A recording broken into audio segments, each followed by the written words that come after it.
Bon, alors, on va mettre dans cette image des aplats de couleurs. Alors, vous allez prendre le pinceau,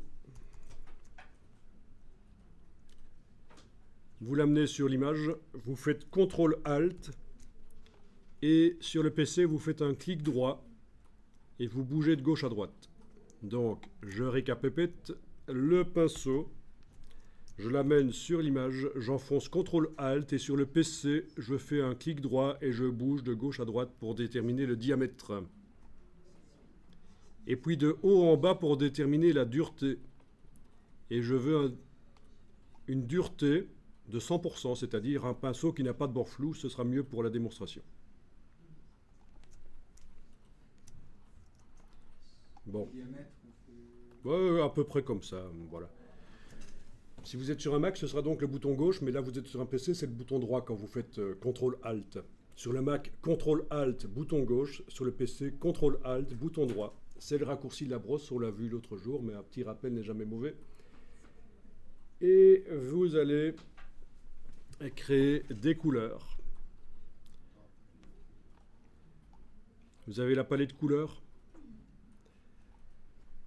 Donc vous allez mettre par exemple une couleur brune, comme ça, voilà.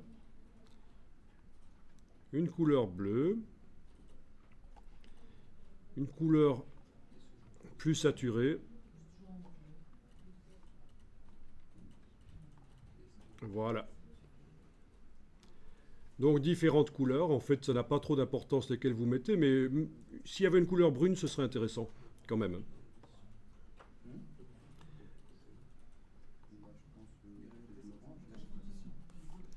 Ok, avec du rouge là.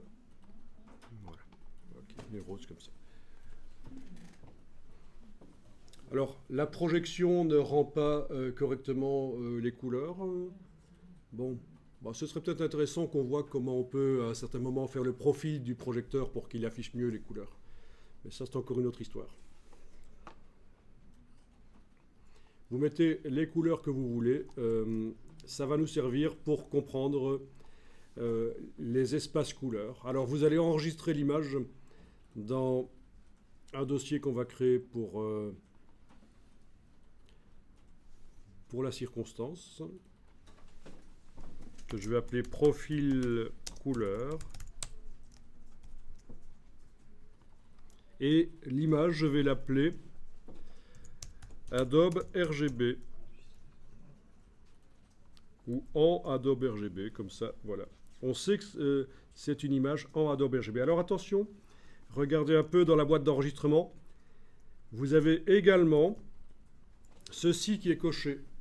Ça veut dire que dans les métadonnées de l'image, il sera indiqué que c'est du Adobe RGB. Donc là, double sécurité, je l'ai mis dans le nom du fichier. Bon, le nom du fichier, en réalité, ça peut être œuvre. Et je précise en Adobe RGB. Donc,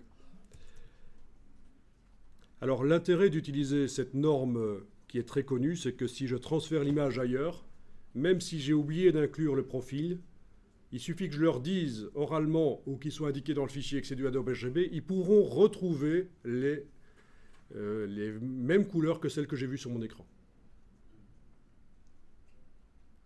Ils pourront retrouver les mêmes couleurs que celles que j'ai. Ils ont besoin de savoir pour quel matériel cette image a été prévue. En PDF, pas en PSD? Ah oui, alors le format, je vais prendre Photoshop en effet. C'était Photoshop PDF. Ça marche aussi, mais je vais prendre format Photoshop.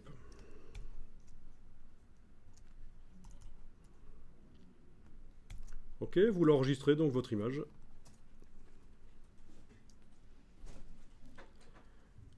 Vous pouvez la fermer. Alors on va aller faire un petit tour dans le dossier là où elle se trouve. Vous n'êtes pas obligé de le faire ceci parce que c'est pas toujours évident. Dans le dossier profil couleur, je vais juste changer l'extension ici. Je pense que je vous avais déjà montré que quand on remplace ceci par TXT, on va pouvoir ouvrir l'image dans un logiciel de lecture de fichiers texte, WordPad sur le PC par exemple, TextEdit sur le Mac. Donc j'ai remplacé l'extension .psd par .txt. Et voilà le fichier de l'image. Et alors, normalement, à côté de tous les pixels de l'image qui sont là, qui sont tous identiques, ils sont blancs en fait. Ah non, ils ne sont pas blancs, c'est vrai qu'on a mis de la couleur. Il y en a beaucoup qui sont identiques parce que c'est des bandeaux de couleurs. C'est pour ça. Ça, c'est les pixels. Oui, ça change à un certain moment. Donc ça, c'est les pixels, mais dans les métadonnées, ici, vous devriez avoir l'indication, puisqu'on a inclus le profil à l'enregistrement. Voilà, c'est indiqué ici. Photoshop, mode couleur, 3 couches. Bon, c'est une image RVB. Profil ICC. ICC, c'est une norme de profil pour normaliser tout ça d'une plateforme Windows, Mac.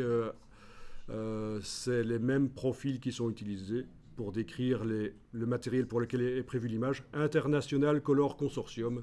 C'est donc une norme de profil. Avant, dans les années 80, chaque marque de matériel pour le pré-press avait sa norme de profil à lui, ce qu'on appelle les normes propriétaires. Mais maintenant, c'est une norme open source. Et donc, il est indiqué que c'est du Adobe RGB. Voilà. Dans les métadonnées. Donc, et ça sert à quoi? Ben, ça sert quand je vais envoyer l'image quelque part et que la personne va l'ouvrir. Si elle a bien réglé ses logiciels et que la gestion des couleurs est bien en ordre, qu'elle fonctionne sur son ordinateur, automatiquement, le logiciel dans lequel on va ouvrir l'image va repérer que c'est une image Adobe RGB et va l'afficher correctement. Sinon, si ce n'est pas intégré, ben comme je vous ai dit, il faut lui dire que c'est du Adobe RGB et il va devoir faire une petite opération pour qu'elle s'affiche correctement.